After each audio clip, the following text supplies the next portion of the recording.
pretty she is. Look how much she performed it. And you told them that they were like 13, 14. Remember when that was like the thing to be young? Remember Joe? That was an actual trend. So Tiara, she says she's 36. It still adds up. But even if she shaved a year or two off her age, it still adds up. Woo! Anyway, what's up, Rod 7 Galley? Anyway, let's get back into this. Okay, so what is coming down? Well, think about it. Hey, Miss Gemma, New Year's Eve, what's going on? So listen, think about what actually is going on, okay? So let's get to it. When you have all this stuff going on, when you have a lawyer that is literally set to take on whole nations, she literally goes against whole countries, and not Malaysia. No shade to Malaysia, the UK, the United States. She goes hard. Now you're representing Diddy. Why is that? Ask yourself, who started the trend for it to be people that have less than 18 candles on birthday?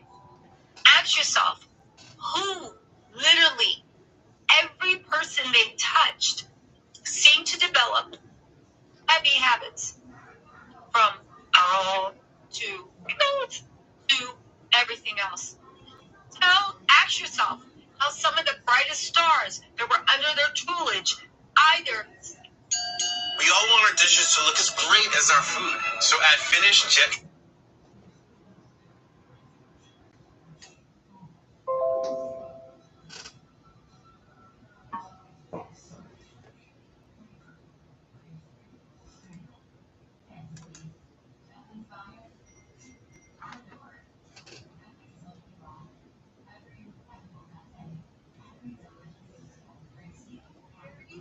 Literally fighting on Mona Scott Young for two pieces of chicken and a biscuit, and that's not shade to Tiara Marie. That was shade to Mona Scott Young Productions, right?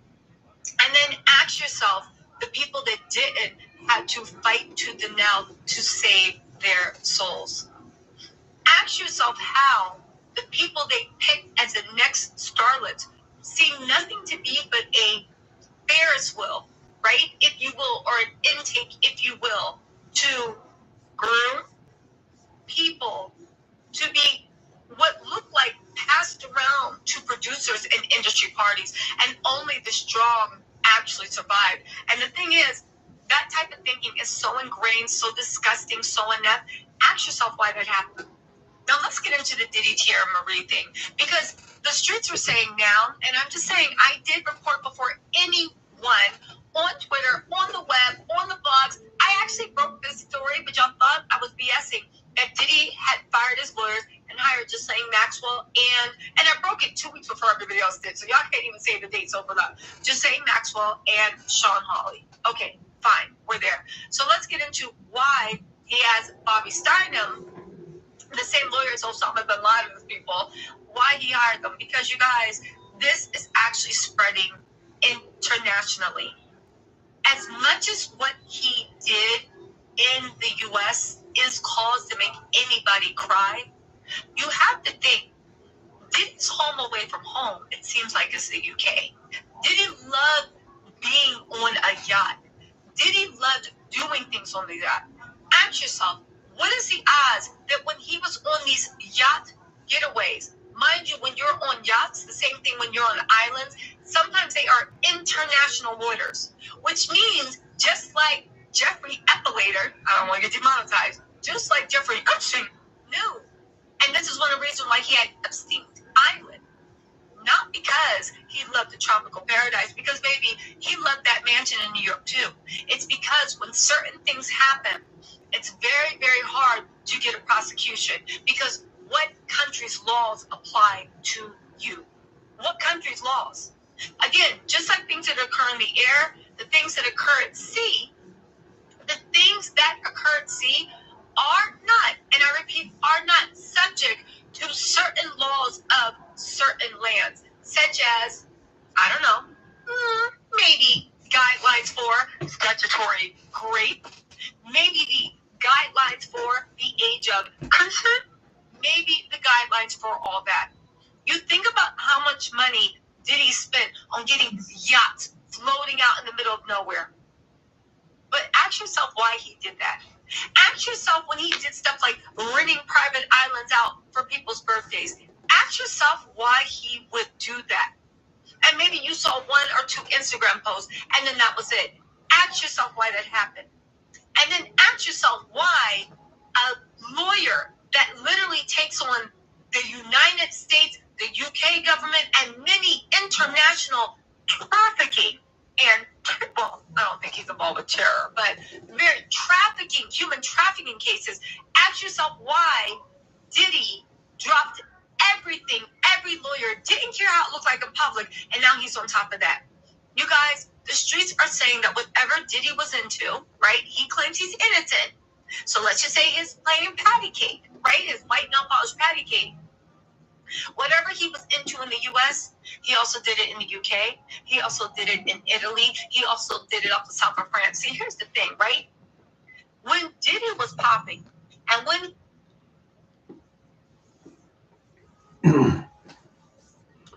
I'm going to say it and I'm going to keep saying it. I know the powers that be are upset that the internet is so privy right now because anything and everything can be researched and why?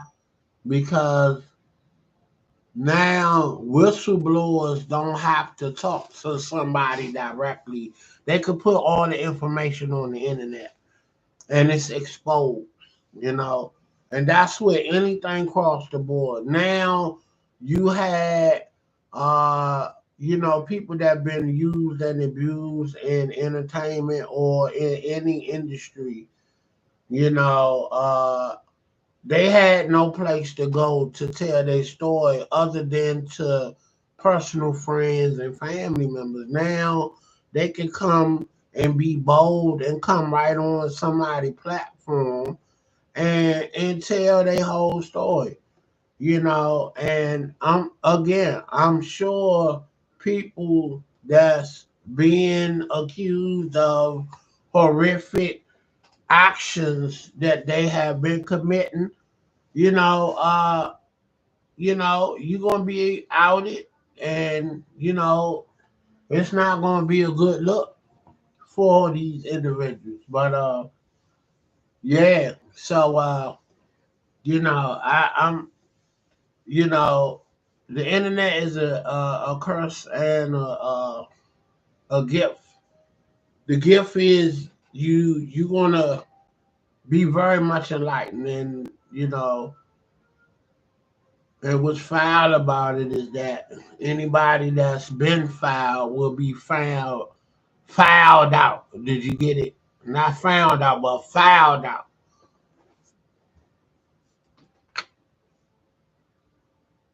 he had the making of the band.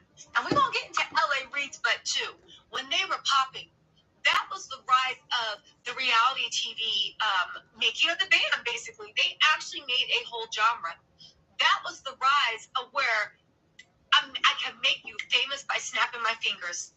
That was the rise of what happened. They actually, forget the rise, that was the blueprint.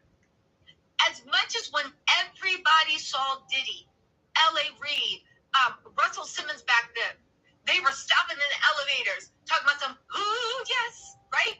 So they even had, that was the rise of the R. Kelly. They even had Portia Williams singing "In the Eyes of a Sparrow" over a dinner table in Vegas, because that was the era of when you get your chance, take it.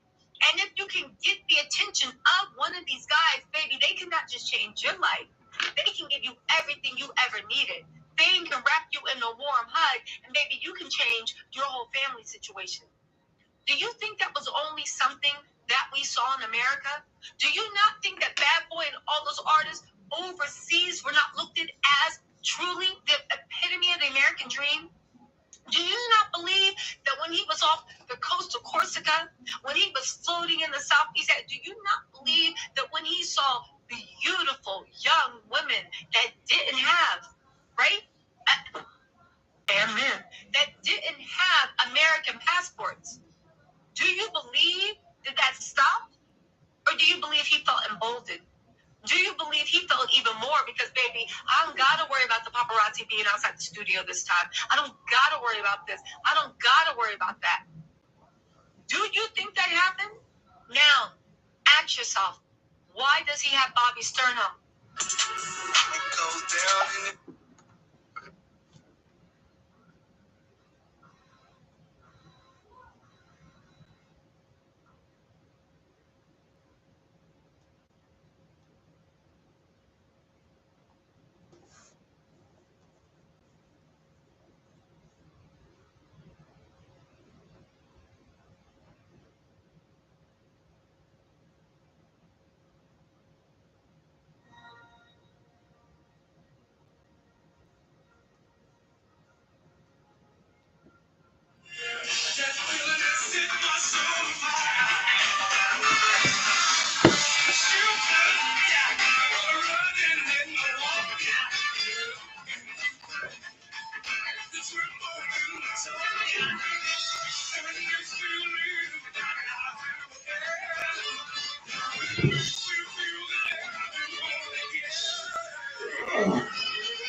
Marcus is a connoisseur of anything that's free.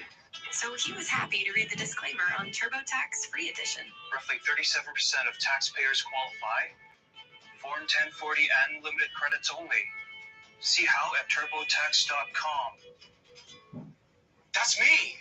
File your taxes 100% free with TurboTax Free Edition and get your max refund guaranteed. Make your moves count. See if you qualify at turbotax.com. We've finally reached downsizing time. Need to do the buying a house, selling a house dance. Not to worry, we can try to negotiate a flexible possession agreement. We don't have to move into our daughter's guest room. She'll be so crushed. Honey, Expertise is one of the many ways an agent who's a realtor works for you. Get on down, ready. All right. Yeah. Say what? Say what? Say what? Say what? Say what? You don't get out like that's pretty. Let's hit that name on the top one more time, baby. 1, 2, 3, 4, hit it.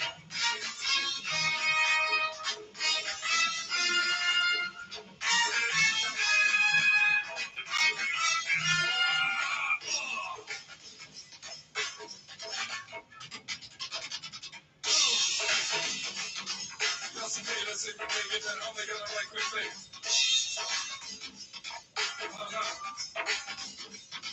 Who's that? 3431, we got you covered. Yes, indeed. Y'all gonna be cool in there, fellas. Y'all have to show those people down there. Say what? Say what? Say what? Say what?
she's gonna bring soon.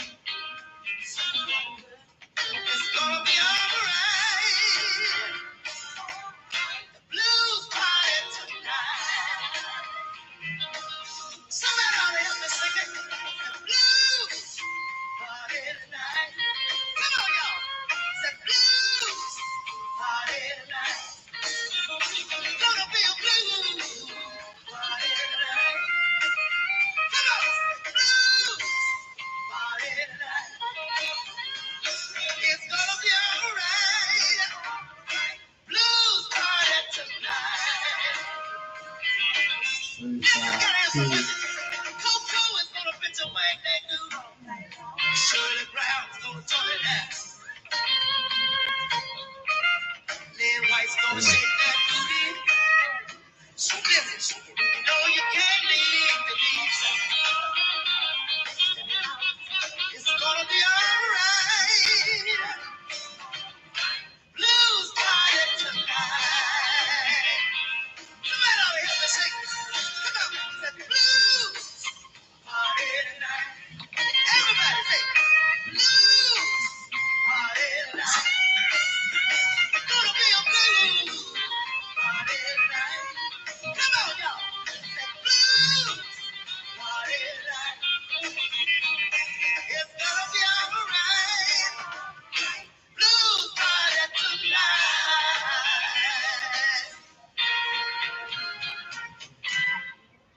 Yeah, all right. I want to do this next number from my latest album. It's one that I had the pleasure of writing. I wrote about 6 tunes from the album. And I had the pleasure of writing this one, and I did it. It's a little dear to my heart. Something very special. Most of us have loved and lost in our lifetime. Most of us. If you've never lost anybody, just keep on living. One day you will. And you know, sometimes that you sit around and cry about somebody that you lost. And when you think about it, they're not worth the tears that you're shedding sometimes. But you can't help yourself. Life is just funny like that. You find yourself crying anyway. That's right. They just keep on coming. So I want to dedicate this song out there to everybody out there that ever loved and lost somebody. Okay? You find yourself asking this question.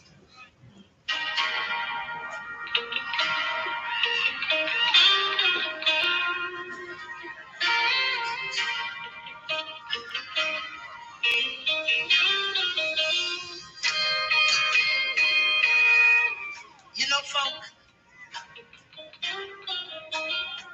when I hear somebody say they miss somebody, I feel like 9 times out of 10, it's because of the nice things they used to do for them.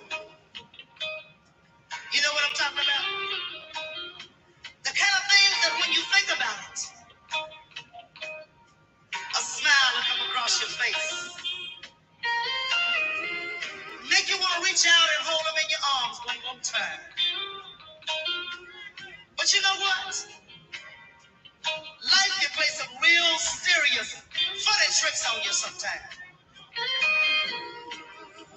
You see, I had to put my whole man out the other day. Because the man just up and went fucking crazy. Started staying out all night. Running around with other women. Hanging out in casinos. Spending all this money and shit.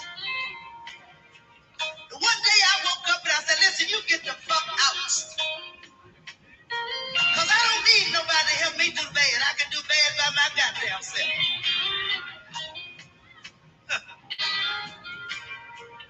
But now I'm wondering, am I going crazy? You see, it get kind of lonely in the middle of the night, y'all. You get to need somebody.